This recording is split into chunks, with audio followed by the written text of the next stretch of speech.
Here's another important video from the Personal Defense Network.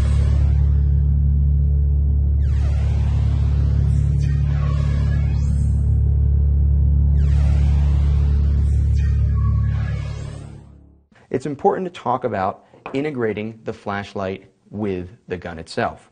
This solution is something that we see in a lot of the magazine, we see on TV, we see in the hands of military and law enforcement professionals quite frequently. The fact is that there's almost nothing more convenient than having the flashlight on the firearm, particularly long guns, when we already have both hands busy, but also on the pistols, so that we can be in a situation where we can activate that light either momentarily or in the constant on mode, be searching, moving, engaging threats, coming back into a ready position, doing all the things we need to do with this light on.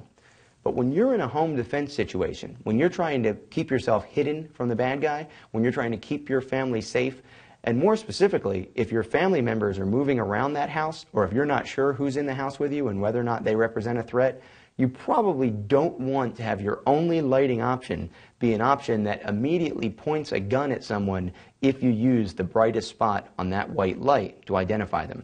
Turning your flashlight into a gun or turning your gun into a flashlight is not your best defense when it comes to moving through the home and understanding what it is you need to do with these two tools separately. So I prefer to look at a situation where the flashlight is separate from the firearm as a primary light. But you still may want to invest in a less expensive LED type, in this situation, light, which you can attach to the rails of your firearm if you have them, or you can get a rail attachment that will apply to most any type of firearm. And now you have a backup light source built into your firearm.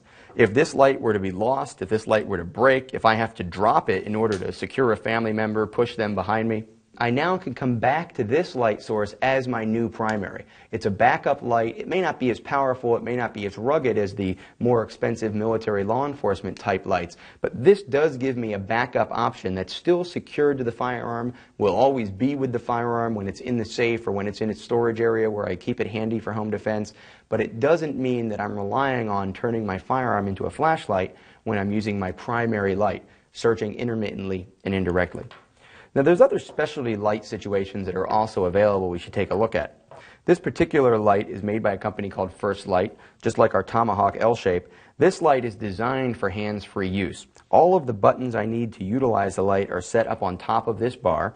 I can adjust this handle so that it fits to the back of my hand, and now I can keep two hands on my firearm, I can push somebody out of the way, I can even carry a child and still get to manipulate this light in directions that will help me to find my way, to find and identify threats, to do whatever else it is I may need to do with this hand other than just work the flashlight. Maybe something as simple as open a door, maybe be on the phone with 911 explaining what's going on, but having the option of quickly transitioning to the use of this flashlight whenever I need to. So this light is an interesting option, of course designed primarily for law enforcement and military, but this is one of the tools that that industry uses that still may be of great value to you in a home defense or personal defense situation. Now, we know that we want to use intermittent and indirect light when we're searching and trying to find a threat. It's best to do that with a handheld flashlight, preferably one with a lanyard or one that secures itself to your hand in some other way. This is going to allow you to get the freedom of use of this hand if you need it, to open a door, pick up a child, maybe fight with someone, or even go to a two-handed shooting position if you have that much need for precision and deviation control during your critical incident. You'll be able to get the flashlight back in your hand quickly with a lanyard, so that's my preference when it comes to tube lights. Now, if you keep the flashlight in close proximity to where you sleep or this area that you spend a lot of time in the house, it's going to be easier for you to get to that flashlight when you might need it, particularly at night. If you have a large home or if you have a basement area or maybe an attic workspace or some other area of your house that doesn't get light during the day from natural sources outside, windows or skylights, you might also find yourself in dark conditions during the day. I meet a lot of people who say they always carry a flashlight at night, but during the day when they're moving around, even when they may find themselves inside of large buildings, office structures, malls, theaters, places which obviously can be dark, they don't think to have the light with them. Keeping a light with you is something that's easy to do, especially if you're already taking the time, effort, and energy to carry a firearm with you. Have the light handy, whether it's in your home or outside of the home. Now, we've talked a lot about the intermittent and indirect searching concept. When we use that concept, we're going to be able to find and identify threats without necessarily letting them know where we are. Now, in this case, I'm obviously pretty well lit. We wouldn't consider this a low light situation. You can see me, the camera's picking me up just fine. I'm illuminated, even though I'm in the dark. This isn't brightly lit daytime. We don't know exactly what's down there. Now, you can probably tell that there's a target there. It's probably not surprising. We're here on the flat range of 360 tactical training at Memorial Shooting Center, and there's always going to be targets downrange, and we're going to be standing uprange. So we know that that target's there. It's a little contrived for me to say, well, now I'm searching because we have enough light for the cameras to pick me up. We have a gray target on a white background in a relatively bright room. So obviously, finding and searching for that target is not something that we really can simulate. But let's think about what we have if there's less light. The camera probably doesn't see me as well from this angle. There's certainly not a lot of light coming from this side.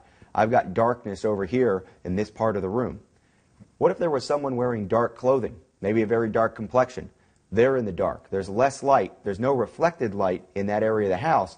Now I really do need my artificial light source to be able to find, through intermittent and indirect searching, that target. When I find that target, I can use my flashlight to illuminate directly so that I can identify the threat. And then, of course, I could go into a shooting position, one-handed or two-handed, and shoot that target. Now, there's enough light for me to still see that threat, even though I may not have been able to identify it without directly illuminating. As I go into my shooting position, I can rotate the light out of the way, point it down at the ground, and use reflected light to still see that threat and shoot. I don't need to try to line the flashlight up with my gun. If I do that, it's going to take more time, effort, and energy. Now, there may be a time, there may be a place where we do want to do that.